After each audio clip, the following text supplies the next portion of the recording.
Well, I've been thinking about this for a couple of years, so it's not really meet and greet, you know, but we played a private party for.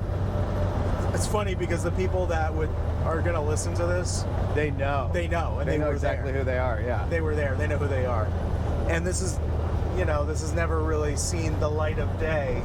What are you doing, girl? Come on, we got to merge. You got to look. Yeah, Jesus Christ. So what's gonna happen is she's not gonna step on the gas nor the brakes. No, she's just and then gonna get stuck sit on the there. side, and then she's gonna come to your other side and give you the finger. 'Cause that's what happens to me all the time. I'm like, the finger. what the hell? Unbelievable. Anyway, so we're playing a private party, and it's with people that we're very comfortable with. We do a lot, you know, they know us very well. Yeah. And we get there, we set up, and it's party vibes. You're hanging out with the people. There's really nowhere to go or to quote unquote escape to. Yeah. You don't want to sit in the bus. You don't want to be antisocial or whatever. But you know, you're with a group of people that all know each other well. We're with each other. Yeah. It was after dinner, and I started getting some mumbles and grumbles in my belly. As you do. Right. So the option is you have to use the bathroom at the house that you're at, and it's not always like a great look or a great situation when you have to like go poop at somebody's house that is paying you to play there and be there and hang out and all that stuff. So I go, and there's a couple bathrooms, but there's one in a bedroom. It's like an ensuite bathroom. I really gotta go. I really, really, really have to go. As you do. And as is tradition. And there's someone in the bathroom. It's the only one around. So then I'm like waiting in there. I'm in this dark bedroom, just waiting in, you know, someone's bedroom. And I'm starting to have like panic attack, getting really sweaty, cold feeling. And then another guest comes in to wait for the bathroom. And I'm at the point, I can't even talk. I have to go to the bathroom so bad. So I'm like, like making up conversation. I'm like, yes, great, yes, crazy. It's just so nice to be here. It's great. It's great. And I literally, like, I'm clenching. I'm going to shit myself at this point. And the person gets out of the bathroom. Finally, it took so long for them to get out of the bathroom. And as I'm mid-conversation, I go, I'm not even saying words at this point. Right. And as I walk away, I farted all the way. I crop dusted the entire bedroom and farted and just left this dude. I'm sure it wasn't smelly. In the room. Yeah, I'm sure it wasn't. Left this dude in this bedroom with my fart and just like ran away from him mid-sentence. And just went in the bathroom and just absolutely plastered that toilet. It was the worst. I was the most embarrassed I had ever been. But then I had to go back out there and be at this party with this person for another couple hours. Nice. And just not say a word about it. Yeah. Now you know for the rest of that guy's life. That's what he has on me. That he anytime Carbon Leaf comes up in conversation, it's like, you know, that guy crop dusted me. Yeah. And then blew up the bathroom. That dude mid-sentence farted me. Man, I was on the road years and years ago when I lived in Seattle. We used to play this place called Whiskey Jack's in Sun Valley, Idaho. It was like my favorite weekend all the time. So I played in this band called the Jude Bowerman Band. Shout out Jude Bowerman. And we would go to Whiskey Jack's and just spend the weekend there, like playing 2 nights at Whiskey Jack's, and super fun. And Sun Valley, Idaho is amazing. It's a beautiful, beautiful place. And it's where a lot of a lot of rich and famous people sort of go and ski and stuff like that. We went out to breakfast one morning, saw Arnold Schwarzenegger and Maria Shriver at breakfast. We had breakfast, went to this Starbucks, and the Starbucks was set up so there was the Starbucks, and then it was like in a sort of like an office building type thing, so the bathrooms were one-shots, male and female one-shotters, and they were in the hallway. And so we were like, oh, we all have to go to the bathroom. and we're all waiting in line to go to the bathroom. And my keyboard player, Nathan Spicer, great keyboard player, great dude, plays in a band called the Polyrhythmics right now, who are really awesome if you like funky stuff. Anyway, awesome dude. He was like, oh my God, I have to poop so bad, emergency poop. And he goes into the ladies' room, because the ladies' room was open. And there was all of us dudes waiting for the dudes' room. So he goes in there and just, I mean, I'm sure the paint was melting off the walls. Like, just blows it out. I always feel bad when you go in like a mixed gender bathroom, just completely blow it up, and then like you open the door and just this very innocent woman that's waiting. Just let me tell you what happened, because there were no women in line. Okay, yeah. And then I've done that. He goes in and he's like, I have to. He's like, I'm not gonna make it. I have to. So he goes into the women's bathroom, blows it out, and one of the Starbucks employees' girls comes into the hallway, and as she's reaching her hand for the door handle, Nathan is opening the door. So she goes like that and looks right at him, and he's just like, and he comes out, and we're all standing in the hallway because we're still waiting. So Nathan's just like, oh God, I guess I'll stand here with my guys. She goes in, the door closes, and immediately opens. And she goes back.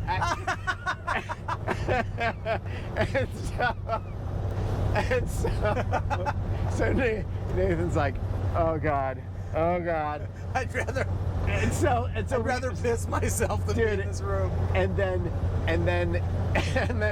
we all use the bathroom. Oh God. We go into the Starbucks to get coffees, to wait in line to get coffees, and she's behind the counter working. And he's like this, and this is a dude who, like, this dude has done, I mean, there's no reason for him to be embarrassed about anything. I've seen him do like all of the craziest shit, and he was just sitting there going, oh God, she's in behind the counter. I can't, I'm too embarrassed. Oh God, I can't. Someone order me a latte. Yeah. I'll be outside. Yeah, it was incredible. That's amazing. Yeah, it's embarrassing. Oh, I have a funny story about Doug. About Doug? Yeah. Okay. Going into a ladies' room. So we did a Navy entertainment tour, and one of the stops was in Rota, Spain. Yeah. At the military base there, yeah. And we were staying in like a complex, a really nice place off the base in the town, and right down the road was a beach. It was a beautiful beach, and they had a bar. It was really, really pretty. It was awesome. It was a really, really awesome place. Earlier in the night, we had went to this steakhouse, like the Spanish steakhouse, and had these like, it was like really strange cuts of meat, like lots of like grilled vegetables and all kinds of cool stuff, but it just wasn't sitting right with anybody, and it was a little bit strange. So we're hanging out later in the night at this bar, and I'm like, dude, I gotta go to the bathroom. So I end up going in the men's room and going to the bathroom. But as I'm getting out, I see Doug like with this like stone cold face, like walking back to the bar and said, like, we have to get out of here. We have to go. I'm like, what are you talking about? It's beautiful. Like, I'm about to have another drink and we're gonna hang out. I was like, no. You don't understand. We have to go. And then this lady comes up really angry. It comes up to the bar and starts like, kind of yelling at Doug.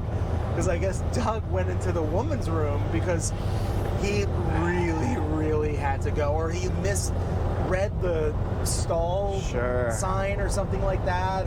But it was a one-hitter, so it's not really that big of a deal. Yeah. So this lady got so mad at Doug, and then like we ended up having to go home because Doug got yelled at by this lady. It was fucking hilarious because we all had sore bellies from Spanish steak night. Sure. Yeah.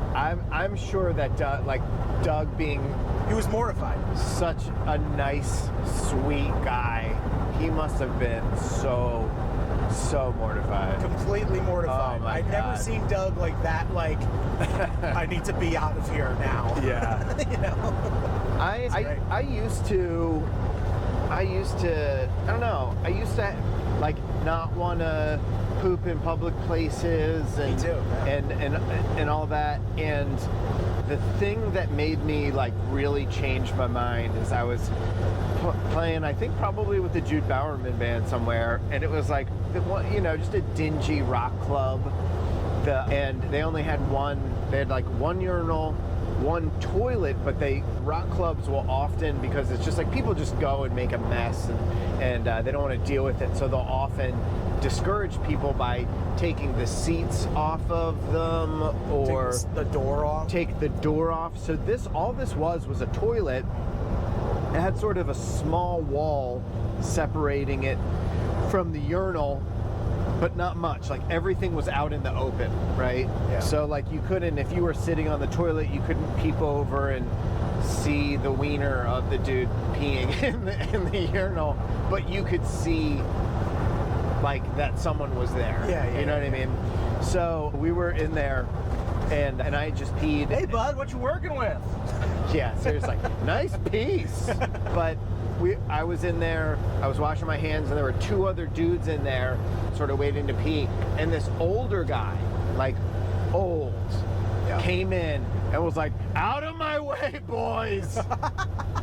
And just sat down and was like, "Oh man, I'm having a tough go. Oh God." And was just like totally no shame, no nothing. And we were laughing, and he was like, "I barely made it." You know? Yeah. And he was doing it in a way that was like really funny, but also like so relatable. Like owning it. Yeah, and I was like, man, we all do this. We all have been there. Oh yeah, man. You know what I mean? It's like it's so strange. It's one of the things that seriously every single one of us has dealt with. Yeah. And then I've sat there holding on a toilet, holding it in, because there was like someone else in the stall, and I didn't want to let it loose. which is so crazy. It's just like, and then as soon as they leave, it's like, bah! Remember when we were I know exactly what you're saying. we went to Photo shoot day. we went to a park for photo shoot day, and we both were like, okay, both of us have to go poopy, and we went into back-to-back like rooms. I think it was probably men's and a women's, but no one was there. Yeah. So you went into one and I went into the other, but instead of there being like a plumbing system, it was literally an enormous echo chamber, like a huge, like, I mean, it must have been metal, like a huge, like, metal or concrete, just like bunker underneath that all the poo-poo and pee-pee would just like sit in. Yeah. And I'm not really like a noisy pooper, you know? Yeah. And not to tell tales out of school. I'm not. You are. I'm not that noisy. Well, this day, you anyone happen make to anybody be, noisy. dude, you fucking the butt orchestra. and I was like sitting on the toilet and just it was like Bwah! Bwah! I mean, we were in two different rooms, and it sounded like we were standing right next to each other. It talking sounded to each other. like your toilet was mic'd and they had a PA in my room. Yeah. Is what it sounded like. It was ridiculous. But again, we all do it, so it's like why so much shame about it? So it's so interesting. Yeah, I don't know. There's a Buc-ee's up here, dude. Yeah. I wish we had time. Yeah. We really don't have any time today. Which sucks because Dan, the Muay Thai champion, Is that today? that's today. So lame. If I was supposed to get a a private lesson from a world champion Muay Thai fighter. You got lucky this time. Yeah, I mean, I probably got lucky not embarrassing myself, but That's cool I it's was coming like, out. I brought gloves and everything, man. I really wanted to do it. That's a nice treat, like in Nashville, Austin, introducing us to. Have you ever met that guy before? I never met Dan before. No, before Nashville. He was a nice guy. Yeah. Very cool. That's sort of my buddy Austin's thing. He's a really nice dude, and he's a lot like me, where He's a connector. he likes to know people. Like, I like to know people, and he's the same way. So He described it to me as Forrest Gumping his way through life, which I thought was really, really Yeah. awesome. I think it's a good way to do it. You know, I mean, it's really hard to burn the calories to keep up with people. You know, and it's a thing to decide to do. But I mean, for Austin, because he and I are such good friends, like, you know, I've had a private dinner with Dana White. You know, it's like, whoever gets to do that, and Hunter. It's like, pretty geez, rad. well, this is pretty crazy. Yeah, it's pretty awesome. This job, you get to do some cool stuff. And I wouldn't normally do. never get sick of the cool stuff. Yeah, cool stuff is super cool. So if you have any cool stuff for us to do, We're in. we're in. But don't bring us no lame stuff and call it cool stuff. Yeah. I'm going to, since we're getting close-ish, going to clean up my breakfast dishes Okay. and such. The text that we got says, set list for tonight below. We have a meeting with a guy we hired to help assist with some stuff. Read the album rollout 5:30 to 6:30. So the schedule is super tight today. Hit the ground running. Get yourself set. Carbon Leaf at 7. I'm guessing we're part of that meeting. It's cool. Album rollout, exciting. Yeah. Very exciting. It's getting real. It's gonna happen. They couldn't afford the other F on that sign. I didn't see it. It said sexy stuff, but it only had one F. Stoof. Stuff. Stoof. Cooters Museum. Goo. Magoo. All right. All right. Bye.